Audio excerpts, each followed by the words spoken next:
Salam jumpa pemirsa, bagaimana kabar Anda hari ini? Saya Astia Dika, selama 24 menit ke depan akan kembali menemani Anda menyaksikan program Daai Mata Hati. Menghadirkan beragam liputan tentang nilai-nilai kehidupan, mengajak pemirsa untuk memaknai kehidupan dan melihat sekitar kita dengan mata hati. Berikut kisah-kisah menarik yang akan kami sajikan untuk hari ini.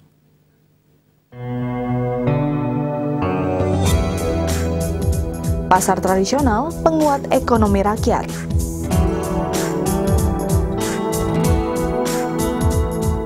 Beanbag, bantal terapi.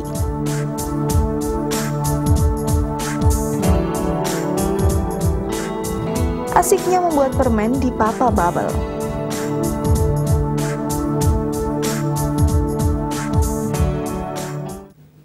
Apakah Anda pernah berpikir bahwa pasar tradisional adalah salah satu penopang ekonomi bangsa? Ya, basis ekonomi kerakyatan salah satunya terletak pada sektor pasar rakyat dan UMKM. Namun eksistensi dan laju perkembangannya cenderung menurun, terlebih sektor ekonomi rakyat ini harus dihadapkan dengan menjamurnya pasar swalayan.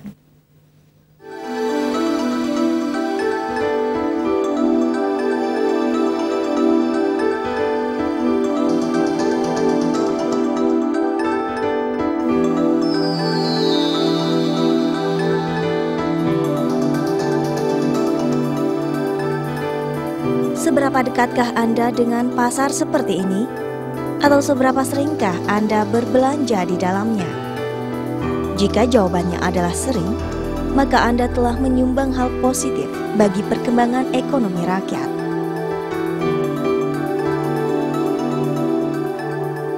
Iya, pasar tradisional yang sejatinya menjadi salah satu elemen penguat ekonomi negara, tengah berhadapan dengan masa depan suram.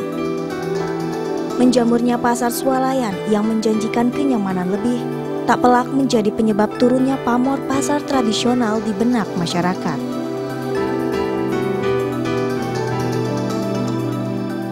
Pendapat saya memang kita sudah tahu pasar tradisional ini kan banyak kompetitornya, terutama kan yang hipermarket kayak Giant, Carrefour yang memang dekat ke pasar kita.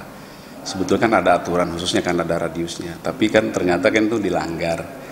Nah, namun kami sebagai pasar tradisional tapi juga mengarah ke pelayanan yang lebih baik seperti pasar-pasar modern sekarang.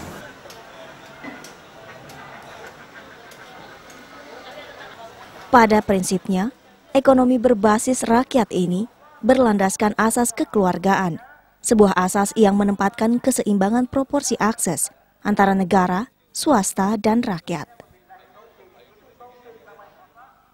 Sedang pasar tradisional menempati pilar ketiga yang ikut menyokong perekonomian negara.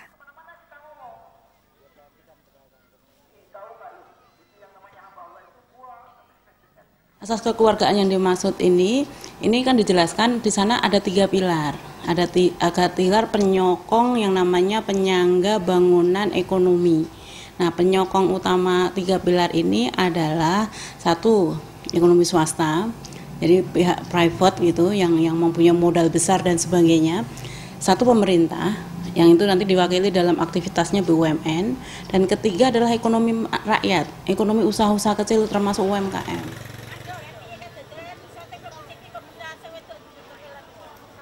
Namun sayang, pasar tradisional kini terpinggirkan oleh para pemodal besar.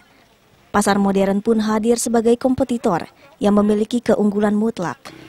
Persaingan tidak hanya dari aspek harga dan produk yang dijual, namun juga pada tawaran diskon harga yang menggiurkan. Pasar tradisional pun harus berjuang dalam kompetisi yang timpang. Kedepan, pemerintah dalam posisinya sebagai regulator diharap mampu melindungi dan mendorong tumbuhnya ekonomi rakyat demi memperkokoh bangunan perekonomian.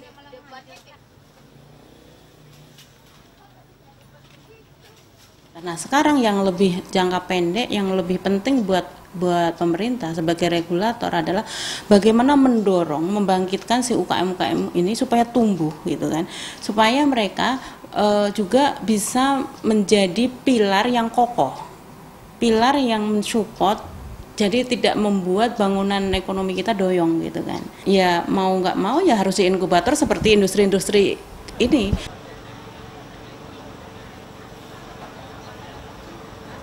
Walaupun pasar tradisional masih memiliki peminat tersendiri, namun kekhawatiran tidak bisa dielakkan oleh para penjual, mengingat kompetitor mereka yang kerap memiliki akses lebih besar, baik dalam hal modal maupun kebijakan.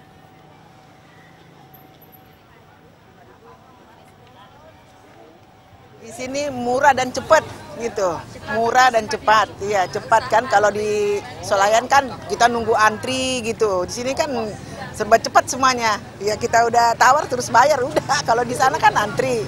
Ya mestinya berkurang, sama dulu belum banyak. Itu kan sekarang udah banyak, itu ya berkurang lah pendapatannya. Sebelumnya ya agak mending lah, kalau sekarang ya namanya di sana aja barangnya juga cakep-cakep sama ya berkurang lah pembeli. Tapi ya masih ada aja namanya rezeki.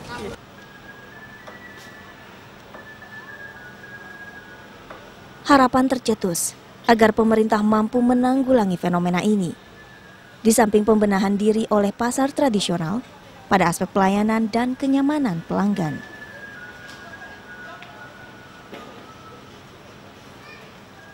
Harapan kami mungkin ke Pak Gubernur yang baru gitu kan, ya tolong ya dibatasin lah pasar-pasar modern itu yang memang sangat memang kompetitor pasar tradisional ini. Karena kan seharusnya pasar tradisional ini yang memang benar-benar yang menampung ekonomi kerakyatan semua. Jadi ke depan agar PKL yang di sisi di luar pasar pun kita tampung ke dalam. Ini tentunya kan harus kerjasama dengan terkait dengan dinas terkait dalam ini dengan wilayah.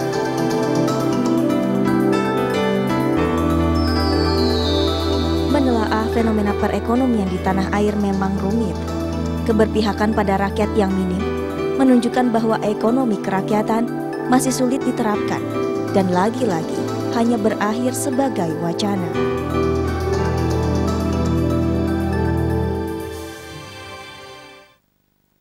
Anda mungkin masih kurang familiar dengan nama beanbag. Ya, beanbag adalah kursi yang diisi dengan butiran styrofoam sehingga dapat mengikuti bentuk tubuh Anda saat diduduki. Dengan desain yang unik dan bentuk yang fleksibel, kursi jenis ini begitu nyaman digunakan bagi anak-anak berkebutuhan khusus dan ibu hamil. Berikut liputannya.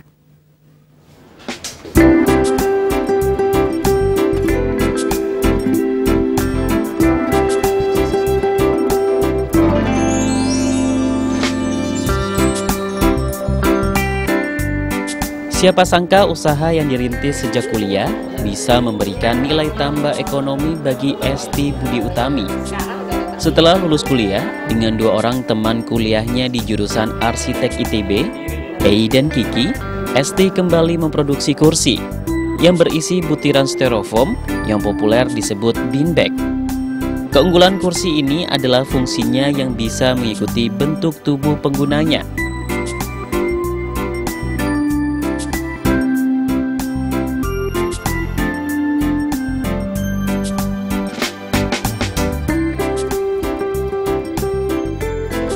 MyBean itu nama perusahaan kami, jadi saya, Cherry dan Kiki ya, kita bertiga, kita itu produksi untuk beanbag, kursi beanbag. Untuk yang belum tahu, kursi beanbag ini seperti bantal besar, tapi seperti Anda lihat bisa mengikuti bentuk tubuh kalau kita duduki, gitu, karena isinya adalah bean atau butiran-butiran styrofoam seperti itu. Jadi sebetulnya memang pas saya masih kuliah, saya dan teman saya masih kuliah itu kita coba-coba, tapi skalanya masih kecil sekali. Jadi saat itu kita masih jual ke teman-teman kita sendiri gitu kan, dan itu juga bentuknya cuma punya satu bentuk aja gitu ya. Tapi kita sudah punya source untuk isinya gitu dari pabriknya. Dan saat kita sudah lulus, lalu kita sudah kita masing-masing sebetulnya udah punya pekerjaan kita masing-masing. Saya dan sahabat-sahabat saya ini mikir, apa yuk kita usaha sesuatu gitu ya untuk yang kayaknya masih berhubungan sama dunia kita, karena kebetulan kita semua dari dunia arsitektur.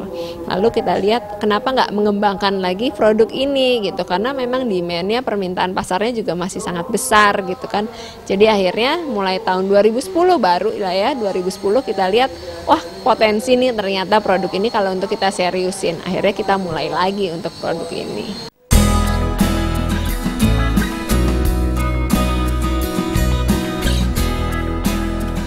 Beanbag juga mempunyai manfaat yang beragam, khususnya bagi anak-anak autis, ibu hamil dan menyusui. Desainnya yang mengikuti bentuk tubuh bisa membuat pengguna merasa nyaman sekaligus aman.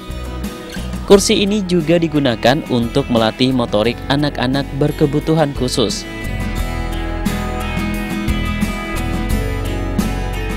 Jadi beanbag ini sendiri sebetulnya kita memang menciptakan ini karena kita senang dia dari segi bentuk fleksibel ya, lalu dari segi warna kita juga sangat menyesuaikan, bisa sangat menyesuaikan dengan kebutuhan Anda. Tapi memang kita punya sebetulnya punya fungsi-fungsi khusus juga, seperti yang tadi Mas juga bilang bahwa ini sangat bermanfaat untuk anak-anak yang punya kebutuhan khusus misalkan. Jadi karena Anda lihat sendiri.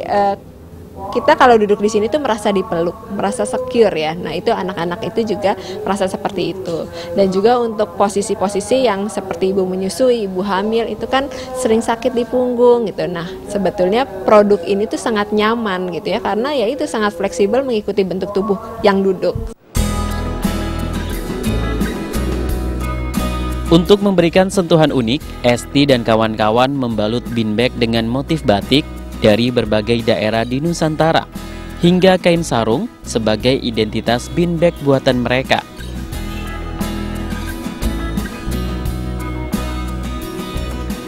Jadi kita sadar gitu ya bahwa sebetulnya produk yang paling cepat lakunya mungkin yang normal, yang biasa. Tapi kita lihat bahwa potensi Indonesia ini sangat besar gitu kan. Kita punya banyak sekali motif-motif atau kain-kain tradisional, dan kita akhirnya menciptakan namanya ethnic line. Jadi ethnic line kita memang dari batik, karena kita tahu batik itu sangat terkenal dari Indonesia kan, dan ragamnya juga sangat banyak, motifnya sangat banyak, variasinya juga sangat banyak. Kalau misalnya untuk kursinya beanbag tersebut ya, ini lebih nyaman gitu dibandingkan yang lainnya gitu.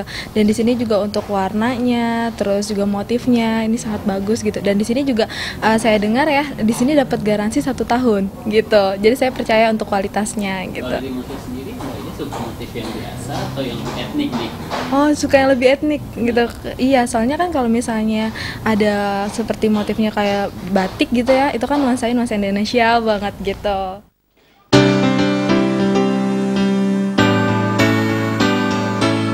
Dari kemampuan melihat peluang, 3 sekawan ini mengembangkan kreativitas untuk menambah pendapatan mereka.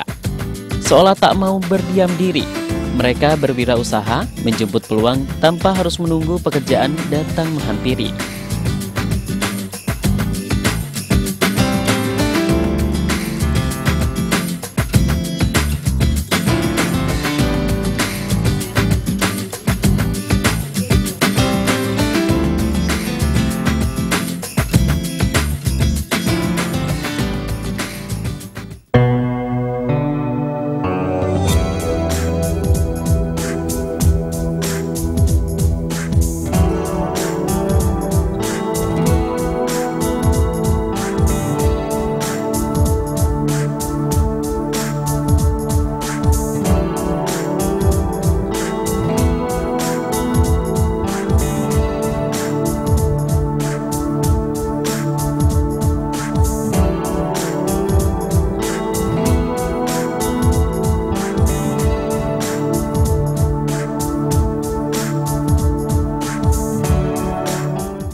Menikmati manisnya permen sambil melihat langsung cara pembuatannya pasti jadi kegiatan yang menarik.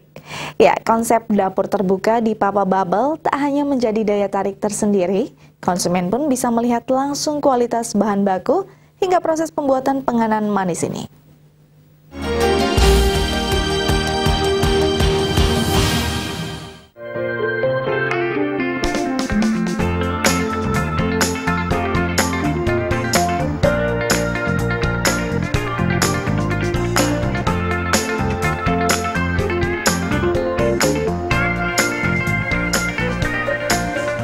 Siapa yang tak kenal dengan permen? Penganan manis dengan beragam warna dan bentuk yang cantik dan unik. Tak heran jika penggemarnya pun datang dari berbagai kalangan. Bagi pecinta permen, kini Anda bisa merasakan pengalaman baru menikmati manisnya permen sambil menyaksikan langsung cara pembuatannya.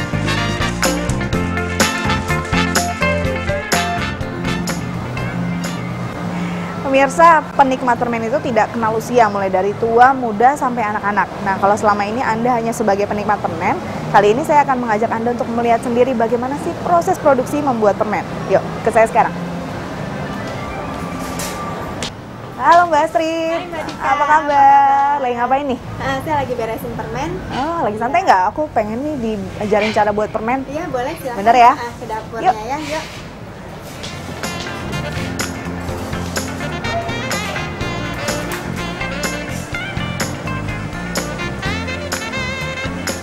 Papa Bubble Indonesia. Toko khusus permen yang terletak di Grand Indonesia ini memang sedikit berbeda. Pasalnya, di toko ini pengunjung tak hanya bisa menikmati manisnya beragam permen, namun juga bisa melihat langsung cara pembuatannya.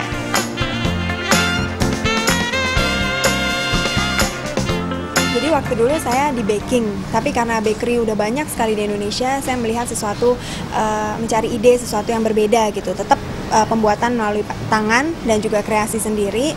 Lalu saya ketemu ini Papa Bubble yang asalnya dari Barcelona. Jadi saya bawa masuk ke Indonesia dengan konsep yang unik, yang berbeda. Jadi kita emang kitchen kita, dapur kita terbuka untuk umum. Jadi orang-orang boleh melihat cara pembuatannya. Mereka juga bisa melihat bahan-bahan yang dimasukin, bahwa kita juga nggak pakai bahan pengawet. Semua bahan juga aman untuk dikonsumsi. Dan mereka jadi bisa belajar. Jadi itu bukan hanya form of entertainment, tapi juga education juga.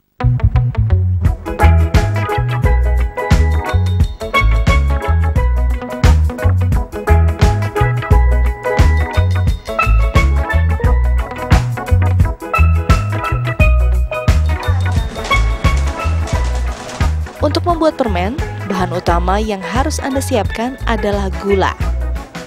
Pertama, gula dicampur dengan air, lalu dimasak di atas api dengan ukuran sedang. Meski Papa Bubble Indonesia merupakan adopsi dari Papa Bubble pusat di Barcelona, Astrid tetap menggunakan bahan baku lokal untuk produknya. Bahan-bahan kita pakai gula, glukosa, dan air, itu adalah bahan inti. Lalu kita pakai sirup untuk perasanya, lalu kita pakai warna yang aman untuk makanan. Jadi kita juga diberikan kebebasan dari franchise kita di Barcelona bahwa kita lokal, kita boleh masukin rasa-rasa yang khas untuk lokal juga. Jadi dulu kita pernah masukin kacang hijau, pernah masukin rasa duren, rasa kacang merah gitu. Jadi sesuatu yang mungkin nempel, kena sama orang-orang di Indonesia ini. Gitu. Nah, setelah dimasukin ini gula sama airnya, kira-kira nunggu waktu berapa lama? Tergantung kuantitas gulanya juga. Kalau sekarang sedikit,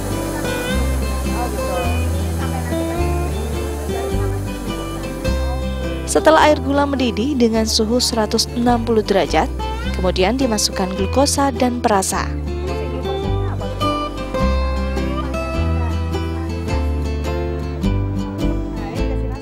Pemilihan rasa bisa sesuai selera, mulai dari aneka rasa buah, teh, coklat, kopi, dan masih banyak lagi.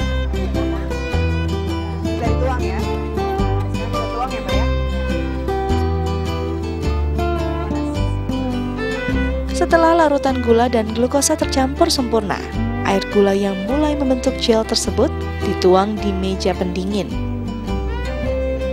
Selanjutnya diberi pewarna makanan sesuai kebutuhan.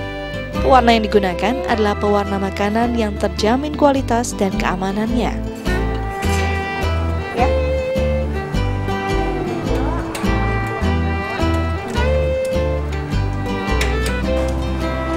Setelah mendapat warna yang diinginkan, kita pun siap berkreasi. Untuk proses pembentukan dilakukan di atas meja panas.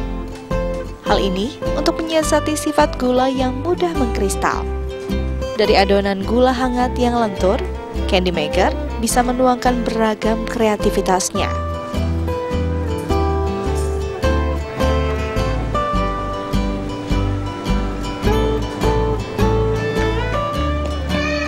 Untuk di Papa Bubble Indonesia sendiri, produk khas yang menjadi unggulan adalah custom candy, yakni susunan huruf atau kata di dalam sebuah permen.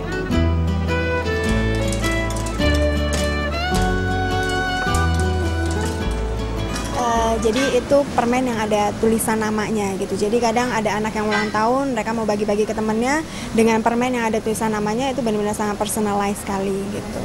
Kita sih planning untuk expand di Indonesia, dan saya sih mengharapkan kalau banyak orang di Indonesia juga boleh melihat cara pembuatan ini gitu, karena ini adalah sebenarnya sesuatu yang tradisional yang sudah ada dari beratus-ratus tahun yang lalu, tapi kita sekarang tampilkan ke orang-orang untuk melihat gitu. Dan dengan kita membuka dapur ini, orang-orang juga boleh melihat kita melakukannya semuanya dari awal sampai akhir gitu.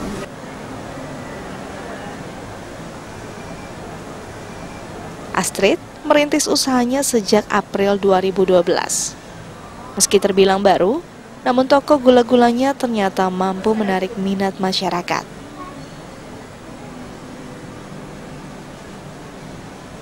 Ya, konsep dapur terbuka yang ditawarkan menjadi daya tarik tersendiri bagi pembeli. Dengan melihat langsung proses pembuatan, pengunjung bisa memastikan kualitas permen yang mereka beli. Pembuatannya sih kalau menurut saya unik, kreatif, maksudnya nggak ketemu lah di tempat lain yang kayak gini. Ini baru pertama kali aja ngeliat kayak gini.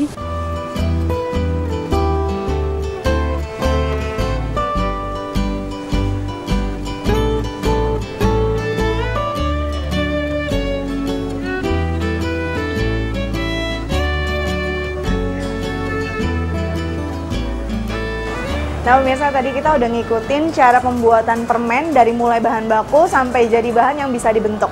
Nah sekarang hasilnya jadi mawar-mawar cantik ini dan siap untuk jadi buat tangan keluarga di rumah. Makasih banyak ya Mbak Astrid. Makasih Mbak Dika. Kebawa ya? Iya, silakan.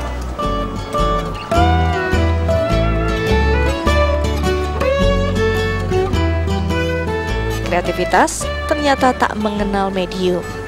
Dengan adonan gula, seorang candy maker mampu mencipta karya seni yang cantik, lezat, dan pastinya aman dikonsumsi para pembeli.